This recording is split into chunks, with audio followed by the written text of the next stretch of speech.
Assalamualaikum warahmatullahi wabarakatuh and good morning. By the way, I am Farzana Mamintal. So ngayon, tatalakay natin ano nga ba ang mga challenges and success of CBFM. So bago natin yan talakayin, alamin natin what is CBFM.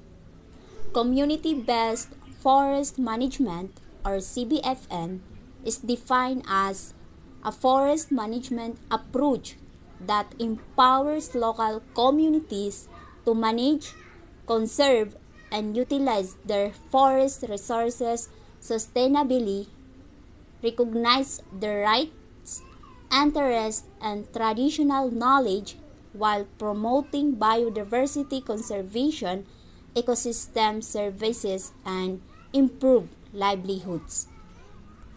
Here are the challenges of community-based forest management. First, lack of government support.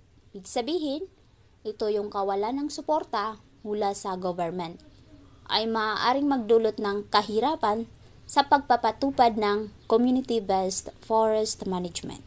Pangalawa, knowledge and skill gaps. Ibig sabihin, ito yung kakulangan sa kaalaman o kasanayan. So, ang mga member ng komunidad ay maaring kulang sa kaalaman o kasanayan kung paano i-manage ang forest.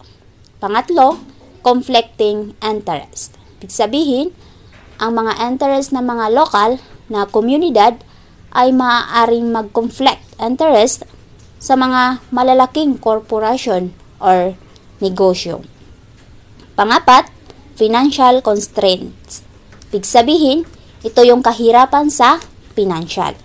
So, ang mga lokal na komunidad ay maaaring hindi magkaroon ng sapat na pondo para sa pamamahala sa kagubatan. So, panglima, land conflicts. Ibig sabihin, ito yung mga conflicts sa lupa.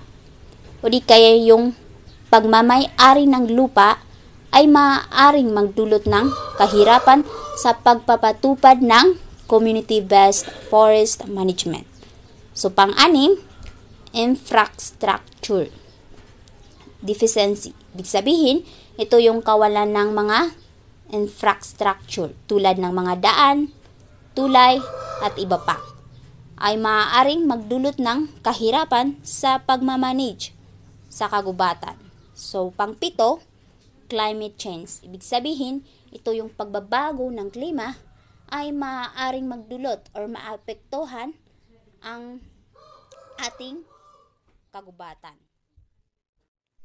Here are the success of community-based forest management. First, improve forest conservation. Ibig sabihin, ito yung pagpapabuti ng pangangalaga sa kagubatan.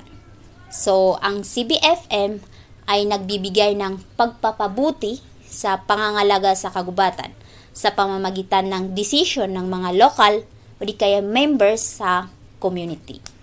Pangalawa, increase income. Sabihin, ito yung pagtaas ng kita.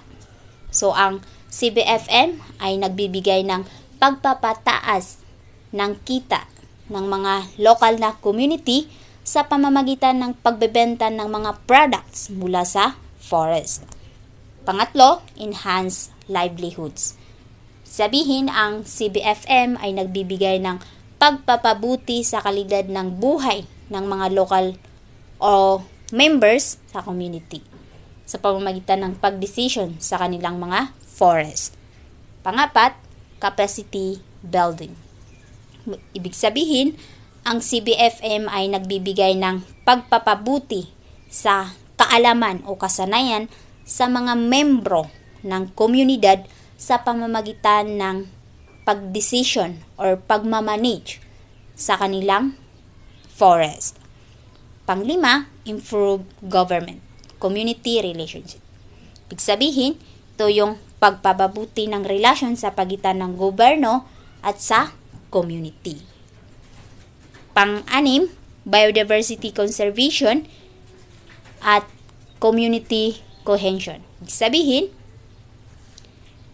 ang CBFM ay nagbibigay ng pagpapabuti sa pagkakaisa ng komunidad sa pamamagitan ng pagdesisyon ng mga lokal sa community.